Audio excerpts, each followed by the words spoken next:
Breaking news: Emeka kpai im girlfriend and chop im flesh for money ritual. In the restless heart of Lagos, where the yellow streetlight flickers above potholes road and the loud horns of downfalls echoes like restless ghosts, a young woman named Amaka walked home every night with tired feet but a hopeful heart. Amaka worked at a small but busy hotel in Ikeja, a cheap roadside place where travelers checked in and out like shadows. Her pay was little, just enough to feed herself if she lived carefully. But what made her job worth it was the tips. Some guests were kind enough to leave her a crumbled 500 naira note or slip her a 1000 naira if she smiled sweetly enough while carrying their bags. And every kobo she made, she gave away. Lagos never sleeps, but in a corner of Ikeja, under the boss of half-dead streetlights and the restless hum of generators, Amaka found her peace in one person, Emeka. Every day after her shift at Royal Crown Hotel, she had stand by the roadside, waiting for the staff boss to drop her at the junction near her Face Me I Slap You apartment. Her eyes were always on her phone, waiting for Amaka's one-word text, come. Sometimes it was hungry or simply data. Amaka always smiled when she saw those messages. To her, they were love letters. She didn't mind that he never said thank you. His need made her feel important, needed and loved. Amaka's salary never saw daylight. It was the tips that keeps Emeka fed. A rude traveler will slip her 200 naira notes. A kind one might give her 1000 naira. Money she could have saved for new slippers or soap. Instead, every crumpled note was an investment in a future she pictured clearly. She and Emeka in a small but neat flat in Yaba. Emeka with a job. Maybe he had started his own clothes line. She had quit the hotel. Maybe opened a small buka. We had a son, then a daughter, 2 kids who would grow up knowing their father was once a hustler, but their mother never stopped believing in him. When her friend at the hotel asked her what she was saving for, she would say, for Amaka's dream. Every Sunday, Amaka washed Emeka's shirt with her bare hand on the balcony behind her building. Even though he had 2 working arms, she never complained when he borrowed her phone for hours and drained the battery watching random TikTok's video about quick money ritual and forex schemes. She bought him a small second-hand smartphone. When the old one fell inside the gutter, she lied to her mother that she needed the money for new shoe. Her mother, who sold vegetable in Enugu, sent her 5000 naira. Amaka used 4500 naira for the phone and the remaining 500 naira for data for Emeka. On his birthday, when she asked him what he wanted, he said something small, maybe canvas or chain. Amaka took double shift at the hotel for a week. She didn't eat lunch for 3 days, living on leftover toast from the breakfast buffet. She bought him white canvas shoe and a gold-plated chain that turned green after a month. But Amaka wore it proudly because she had given it to him. He told his friend, see wetin my babe buy for me. And Amaka glowed like a child under Christmas lights. Emeka's mother called her Nwanyi Oma, which means good woman.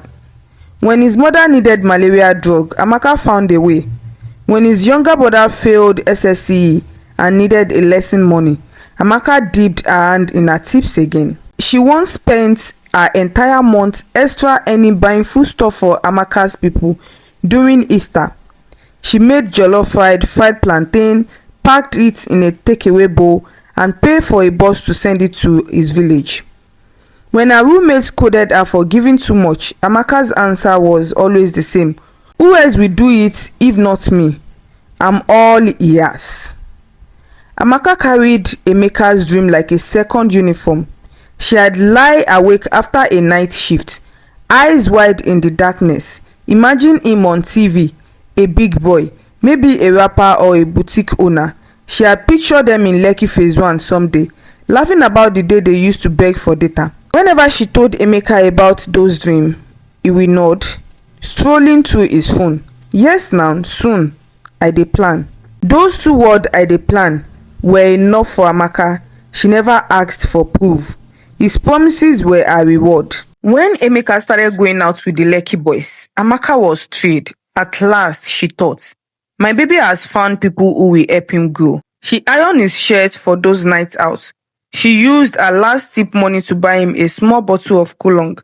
She prayed for him, asked God to protect him from bad people, never knowing she was praying him straight into the devil's mouth. Amaka was the kind of girl who believed that loyalty could fix anything, that if you love someone enough, your love would change them for good. When Emeka started hanging out with the new boys, those Lekki boys with fresh haircuts, loud perfume, and a big phone, people around her saw trouble before she did. Her roommate Chidinma used to eyeside Emeka's flashy new look. One evening as they sat on the tiny corridor outside their room, sharing roasted corn and groundnuts, Chidinma looked at her and said, Amaka, shine your eyes oh. This your Emeka fit carry you enter wahala. Boys wey dey move like this, they always get plan. Amaka laughed, picking bites of corn from her teeth. No mind you, Chi. No be every boy bad. You too fear. Dem wan help am now. You dey talk like say dem be ritualist. Chidinma scoffed. No be my mouth you go hear say, had I known. But Amaka didn't listen. How could she? All she saw was the future she was sure she had built together. Lekki boys or no Lekki boys. At night, when she lay on a tiny foam mattress, staring at the flickering shadow cast by the neighbor generators, she thought of Emeka's laughter, his soft promises, the way he had pressed his warm hand on her thigh and whisper, when money land you go rest. She believed him. Why could she? After all, hadn't she been the one feeding him since the start? Hadn't she watched him go from slippers to sneakers because she made it possible? If she could help him get this far, surely she could help him finish the journey. One Sunday afternoon, Amaka was supposed to buy herself a new handbag. The old one had lost its zipper. But when Emeka came over, talking about how the Lekki boys were planning a big connection, she found herself handling him the same money instead. Baby, make I just hold am small. I go get a lot tomorrow. I go balance you. She smiled. No wahala, just remember my bag oh. She didn't get the bag. She didn't complain. One rainy evening, she cooked indomie for him in a tiny kerosene stove. Even though she hadn't eaten lunch at work, he sat on the bed scrolling through Telegram group about way to blow, while she stirred noodles, adding the last 2 eggs she had left. Baby, you sure say these boys get your back? She asked carefully. He didn't even look up. Relax, Amaka. Na people wey sabi road. If money drop, you sef go thank me. Her worry dissolved into pride. She imagined herself as the supportive wife of a man about to blow. She didn't see the hunger in his eyes, a different kind of hunger that had nothing to do with noodles. Sometimes when she heard rumors, people saying boys were using girlfriend for runs or sacrificing them for quick cash, she would ease and roll her eyes. My Emeka, God forbid bad thing. Him no fit do that kind thing to me. In her head, the evil was always far away. Inside other people's story, picture pine were headlines on the news, never the reality that slept beside her on a tiny mattress. On her small mirror table, she kept a little jar where she dropped coin and stray 200 naira notes. She called it Emeka's dream money. She never touched it, and even when she needed extra transport fare to go home during heavy rain, the day before she disappeared, she dipped into that jar for the first time. She took 5,000 naira and bought him suya and a bottle of malt, a treat for him to enjoy while telling her stories about the business meeting he was going to have with the Lekki boys. She sat cross-legged on the floor, watching him chew meat, eyes wide with curiosity like a child listening to bedtime tales. So after this deal now, you go buy car? She asked him, half joking. Emeka swallowed, wiped his greasy finger on her bedsheet, and grinned.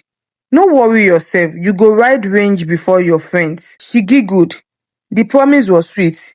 It made her forget the doubt that sometimes she saw unfamiliar calls on his phone or message, and those times he will quickly clear them. The thing about trust is that it blinds you, and Amaka's trust was a double knot, tight enough to choke her common sense, warm enough to keep her from asking questions she didn't really want answered. She didn't know that every bottle of beer Amaka drank with those Lekki boys was another nail in her coffin. She didn't know that every night he stayed out late, pretending to hustle, he was digging her grave inch by inch. To Amaka, love was about giving without counting the cost.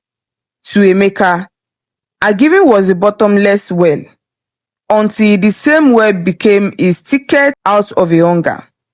She didn't see it coming, because her whole life she believed that people don't find the one who fed them. But Lagos had other plans.